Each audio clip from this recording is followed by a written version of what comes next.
जय श्री कृष्ण। आपका मेरी चैनल में स्वागत है। आज हम बात करेंगे पुनर्जन्म के बारे में। यह पुनर्जन्म का मतलब क्या है, आत्मा पुनर्जन्म क्यों धारण करती है, इसके पीछे क्या कारण है, उन्हीं के बारे में संपूर्ण माहिती प्रदान करूंगा। पुनर्जन्म का मतलब यह है कि सूक्ष्म शरीर और स्थूल शरीर के बीच जो प्राणों का संबंध स्थापित है, उसका संबंध टूट जाना ही मृत्यु है और उस आत्मा का नया जीवन धारण करना ही पुनर्जन्म है।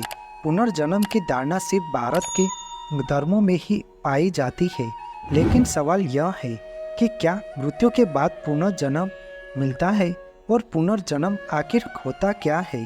पुनर्जन्म का उल्लेख विश्व के सबसे प्राचीन ग्रंथ ऋग्वेद से लेकर वेद, दर्शन शास्त्र, पुराण, गीता, योग आदि ग्रंथों में पूर्व जन्म की मान्यता का विवरण किया गया है।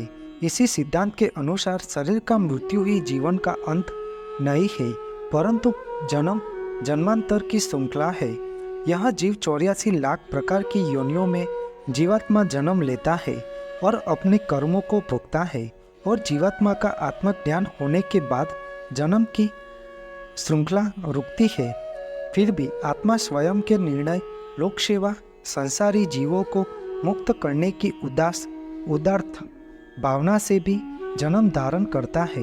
इन ग्रंथों में ईश्वर के अवतारों का भी वर्णन किया गया है। पुराणों से लेकर आधुनिक समय में भी पूर्ण जन्म के विविध प्रसंगों का उल्लेख मिलता है। जो जन्मा है उसकी मृत्यु निश्चित है, चाहे वह मनुष्य हो, देव हो, पशु या पक्षी, सभी को मृत्यु प्राप्त होने वाली है। ग्रह और नक्षत्रों हमारे सूर्य की भी आयु निर्धारित है। उपनिषदों के अनुसार एक क्षण के कई भाग कर दीजिए, इससे भी कम समय में आत्मा एक शरीर छोड़ तुरंत दूसरे शरीर को धारण कर लेती है। यह सबसे कम समयावधि है। सबसे ज्यादा समयावधि 30 सेकंड है, लेकिन पुराणों के अनुसार यह समय लंबा हो सकता है, जैसे कि 3 दिन, 13 दिन, सवा माह या सवा साल। इससे ज़्यादा जो आत्मा नया शरीर धारण नहीं कर पाती है, वह मुक्ति हेतु धरती पर ही भटकती रहती है, और कुछ आत्मा स्वर्गलोक चली जाती है, पितृलोक चली जाती है या अधोलोक में रहकर समय गुजारती है। सूक्ष्म शरीर और स्थूल शरीर के बीच जो प्राणों का संबंध स्थापित है, उसका संबंध टूट जाना ही मृत्यु है और उसका जुड़ जाना ही पुनर्जन्म है। कर्म और पुनर्जन्म एक दूसरे से जुड़े हुए हैं। कर्मों के फलों को भोगने के लिए ही पुनर्जन्म होता है, तथा पुनर्जन्म के कारण फिर नए कर्म संग्रहित होते हैं। इस प्रकार पुनर्जन्म के 2 उद्देश्य हैं। पहला यह कि मनुष्य अपने जन्मों के कर्मों के फल का भोग करता है, जिससे वह उनसे मुक्त हो जाता है।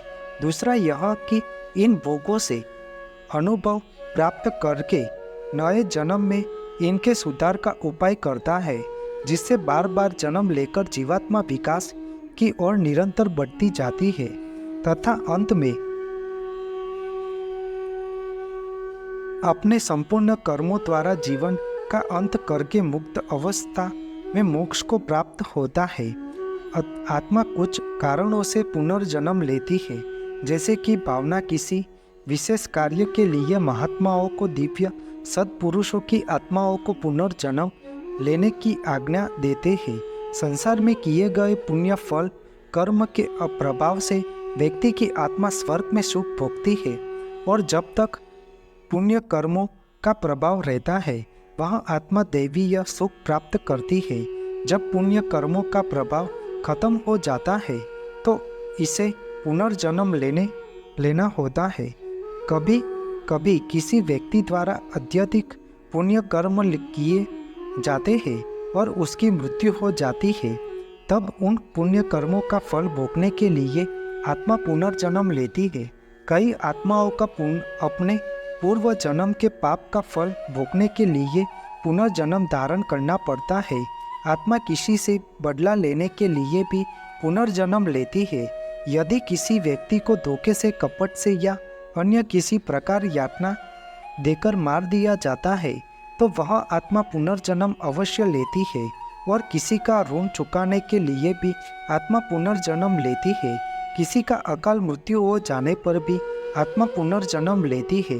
अपनी कोई इच्छा अधूरी रह गई हो, उसे पूर्ण करने के लिए भी आत्मा पुनर्जन्म धारण करती है। योग आदि क्रियाओं से आत्मा को जानकर ध्यान में पूर्व के जन्मों के ज्ञान की प्राप्ति हो सकती है। ज्ञानी पुरुष दूसरों के जन्मांतर के विषय में भी मार्गदर्शन से बता सकता है। अतः ऐसे सद्गुरु से भी पूर्व जन्म के ज्ञान की प्राप्ति हो सकती है। पुराण आदि में भी जन्म और पुनर्जन्मों का उल्लेख है, जिससे अमुक व्यक्तियों के पूर्व जन्म के विषय में जानकारी भी मिलती है।